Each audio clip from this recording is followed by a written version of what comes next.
Shalom. I want to start off by giving all praises to Yahweh, Bahasham, Yahweh Shai, Bahasham, Rakal Kadash, giving double honor to the Apostle Elders of Great Millstone, peace and blessings to much pushing his truth and sincerity, and the Bible Bull. To bring the Posh Kadash, continuing with the lesson. This time I'm talking about the missiles.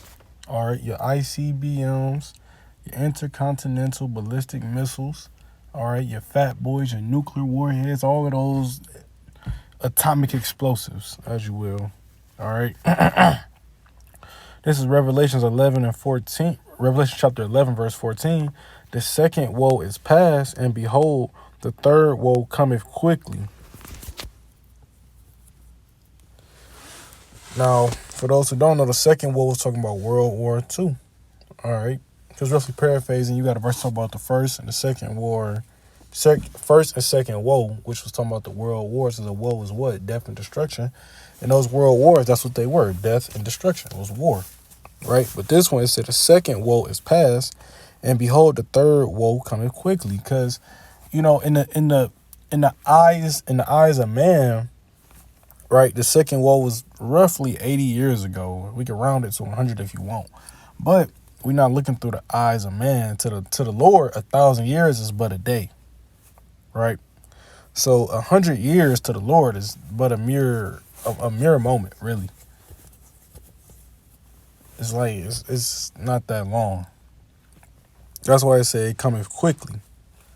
All right, because even in our time period, like somebody literally, it's people still alive from World War II. They old as hell, but they're still alive. So it's the same lifetime, really.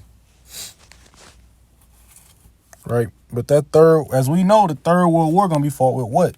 Missiles. That's why they getting built up right now. A lot of them is taken apart, but they getting put together. You got new ones being made. You got different countries saying, let the weak say they are strong, roughly paraphrasing. You got new countries, not new countries, but weak countries coming up with ballistic warfare, missile warfare, all those things. Right? Now this is Jeremiah 50, verse 4 through 15. Put yourselves in array against Babylon round about. All ye that bend the bow, shoot at her, spare no arrows, for she hath sinned against the Lord. Shout against her round about. She hath given her hand, her foundations are fallen, her walls are thrown down, for it is the vengeance of the Lord. Take vengeance upon her, and she hath done, do unto her. So the same way Babylon destroyed the world and made everybody get down, the Lord gonna do the same thing to Babylon. He gonna tell the people who got the bow to bend the bow and shoot at her. Now, it say spare no arrows. So in this World War III, the missiles gonna get popped off. Ain't gonna be one left. All of them getting shot off. Right? So it's gonna look like it's raining on Babylon, but it's going to be raining fire. It's going to look like hell, but it's going to be raining missiles. Right? That's what it's going to be. Because we know no matter how many, especially with Babylon being like one of the biggest, who is this walking around? Anyways, knowing that Babylon is one of the biggest countries to like ever fucking exist, like really big, there's not an amount of literal bow and arrows that could cover the whole skies of Babylon. It's talking about the missiles because there's literally not enough people to shoot literal bow and arrows to destroy Babylon. But missiles could do it. Let me get here.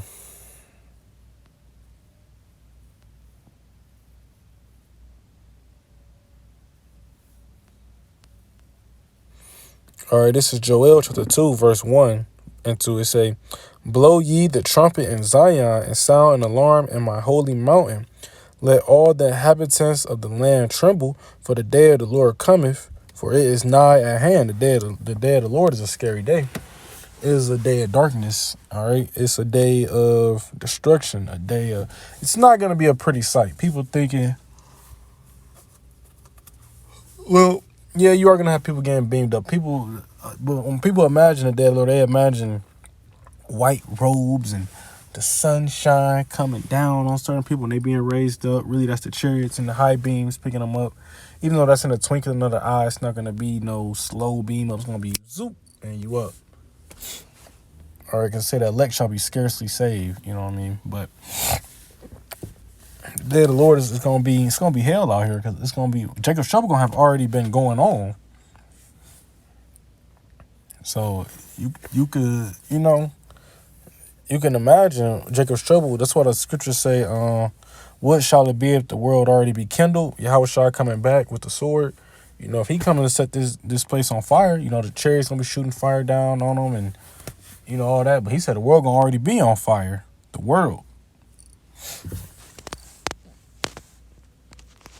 All right. Verse 2, it say a day of darkness and gloominess. Hey, now let's do a quick look up at this word gloominess. It say level of light so dim that they are psychological and psychological effects. All right, so it's so dark, it'll put you in like a psychological, state. All right, so an example of that is when it's real cloudy outside. It's gloomy. People will be more sad. They be more, laid back because it's gloomy. That's where when the sun is out, you get like energy from the sun. You more happy. You up and ready to get busy. The sunlight days, they represent happiness. But when it's gloomy, it's dark times. You be chilled. You be kind of sad. That's the general feeling you get when it's gloomy outside. So the day of the Lord gonna be gloominess.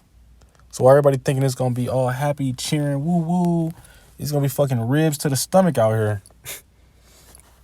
It say, as the morning spread upon the mountains, a great people and a strong, there have not ever been light, neither shall be any more after it, even the years of many generations. Those people are missiles. All right. So when those missiles hit, it's not gonna ever be another time like it. It's not gonna ever be another. It's never gonna be nothing like it again. Because one of the prophecies in the Bible is when the children of Israel returned back to their homeland, which is the Negroes, Latinos, and Native and Seminole Indians, going back to the actual land of Israel, which did not happen yet. There would be no more wars. The world would be at peace. As you can see right now, it's still wars. Just the greatest war is getting ready to happen. Right? This is Isaiah 24, verse 10. It say, the city of confusion is broken down. Every house is shut up, that no man may come in. That's talking about Babylon the Great. Because in Jacob's trouble, it's going to be fucking nothing out here to do but survive. It ain't going to be no more bowling alleys and fucking, bars. And I mean, people that had a chip, yeah, more or less, they're going to be able to, live their regular life, so-called. But for those who going against really catching him Jacob's trouble, ain't going to be no, let me go get a drink. Let me go get a Popeyes sandwich. Like, it's not going to be that easy. I mean, the Lord going to provide for us at all costs, but it's not just going to be like regular life. We're going to be surviving. It say, there is a crying for wine in the streets, and all joy is darkness. The mirth of the land is gone. The crying for the wine is scriptures. It's the breakdowns. It's the 100%, it's understanding, right? People going to want to, the understanding why people going to want to know what's going on. Well, why is the sky all black? What's that in the sky? Ooh, Jeremiah 10:2, be not dismayed of the things in heaven as the heathen are. You got people going, well, why did the money crash? Well, why is World War III going on? Well, scriptures will tell you why, and that's people going to want that understanding, but it's going to be too late. The doors of repentance are going to be closed. All right, it say, when thus it shall be in the midst of the land among the people, there shall be as the shaking of an olive tree, and as the gleaning of grapes when the vintage is done. So the gleaning grapes are the ones left on the ground for like the poor that would come pick them up. So the poor is picking up the last little bit of the grapes, meaning there's going to be nothing left because the poor going to come pick up the last little bit.